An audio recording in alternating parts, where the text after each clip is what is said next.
नमस्कार दोस्तों, बहुत स्वागत है आप सभी दर्शकों का और आप इस वक्त देख रहे हैं केएनई न्यूज। दोस्तों, समाजवादी पार्टी ने मिल्कीपुर के उपचुनाव को पूरी तरह से एक अहम चुनाव बना दिया है।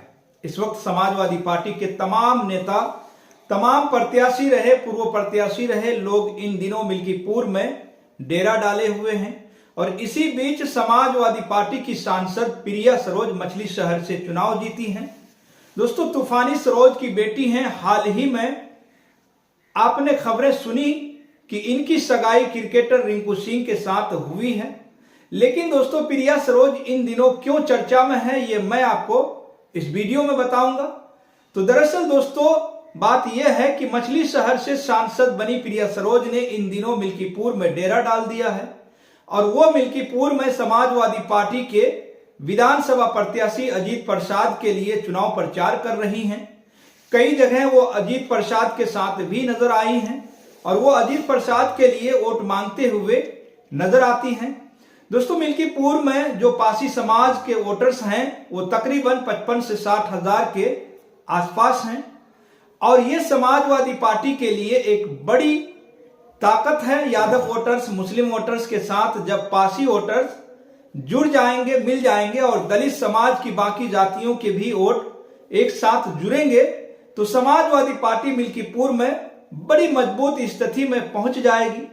दोस्तों, मिल्कीपुर में 2022 में समाजवादी पार्टी चुनाव जीती थी। समाजवादी पार्टी के अवधेश प्रसाद चुनाव जीतकर विधायक बने थे। लेकिन 2024 में लोकसभा चुनाव हुआ। लोकसभा चुनाव में समाजवादी पार्टी ने अवधेश प्रसाद को अयोध्या से टिकट दिया और वह वहां से चुनाव जीतकर आ भी गए। दोस्तों, भारतीय जनता पार्टी के sitting member of parliament Lallu Singh को उन्होंने चुनाव हरा दिया था। अब दोस्तों, अवधेश प्रसाद ने जब विधानसभा की सदस्यता से इस्तीफा दिया तो मिल्कीपुर में उपचुनाव हो रहा है और यहां मुकाबला भारतीय जनता पार्टी और समाजवादी पार्टी के बीच में है। दोस्तों, प्रिया सरोज समाजवादी पार्टी का युवा चेहरा है। दलित समाज से आती हैं, पढ़ी लिखी हैं, युवा हैं, 26 साल की उम्र में सांसद बनी हैं। राजनीतिक अनुभव की अगर बात करूं तो पिता तूफानी सरोज विधायक हैं, पहले सांसद भी रहे हैं, सरकारों में मंत्री भी रहे हैं, बड़े नेता हैं, पूर्वांचल में अच्छा खासा दबदबा है। तूफानी सरोज का और प्रिया सरोज बीते 6 महीनों में जब से वह सांसद बनी है तब से लगातार उन्होंने अपने दमखम पर, अपने बलबूते पर, अपनी भाषण शैली से अपनी एक अलग ही पहचान बनाई है।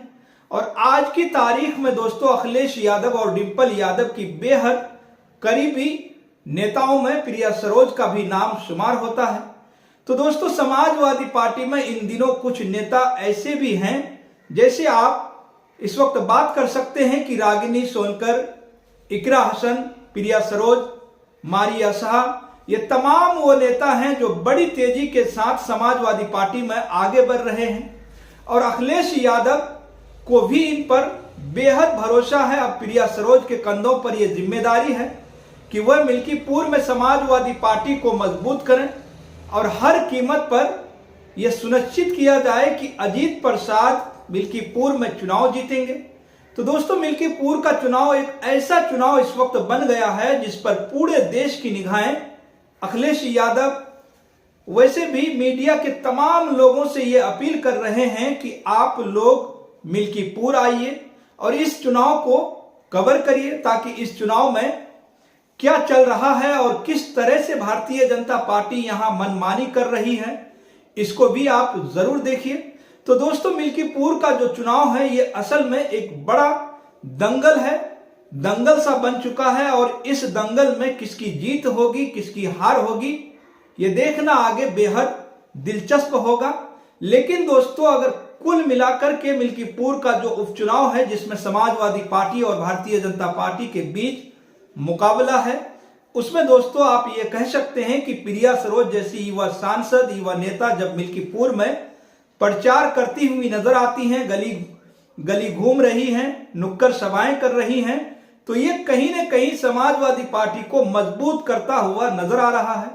दोस्तों, प्रिया सरोज का एक्टिव होना, प्रिया सरोज का मिल्कीपुर में पूरी ताकत झोंक देना, यह दिखाता है कि मिल्कीपुर का चुनाव कितना अहम होने वाला है और क्यों इस चुनाव पर हर किसी की नजरें बनी हुई है, हर किसी की निगाहें टिकी हुई हैं। तो फिलहाल दोस्तों, आप प्रिया सरोज की इस तरह की गली नक्कर घूमना, चुनाव प्रचार करना, आप इसको लेकर क्या सोचते हैं? आप अपनी राय हमारे कमेंट बॉक्स में जरूर बताइएगा। और केनी न्यूज को दोस्तों ज्यादा से ज्यादा शेयर जरूर करें, क्योंकि आपकी सपोर्ट की जरूरत है। तो फिलहाल दोस्तों, इस वीडियो में इतना ही। फिर मिलेंगे अगली खबरों के साथ। आप सभी का बहुत बहुत शुक्रिया, धन्यवाद।